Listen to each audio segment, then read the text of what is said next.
చింటూ గ్రామ దేవాలయలో ఉన్న ధూళి పట్టిన పాత గంటను మోగిస్తాడు.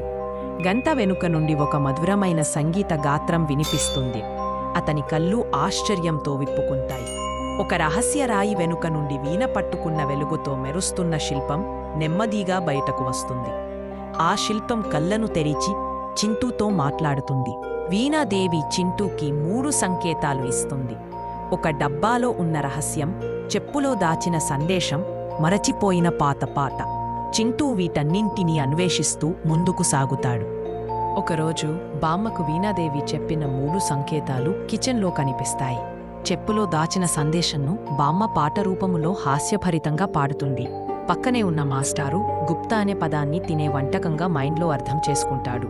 బామ్మని మాస్టర్ని చూసి చింటూ నవ్వుతూనే ఉంటాడు. చింటూ ఆ పాటను హృదయంతో పాడుతాడు. శిల్పం మెరుస్తూ వెలుగుతుంది. ఆకాశమంతా దైవిక శక్తితో సంగీతం పరచుకుంటుంది. దేవాలయం లోపల ఒక సంగీత వృక్షం మొలుస్తుంది. అందులో పూలు పూస్తాయి, పక్షులు తిరిగి వచ్చేస్తాయి. వీణాదేవి చెప్పుతుంది, మరిచిపోయిన రాగాన్ని నీవు మళ్ళీ మేల్కొలిపావు బాబు అని. చింటూ కన్నీళ్లతో అమ్మవారిని చూసి నమస్కరిస్తాడు.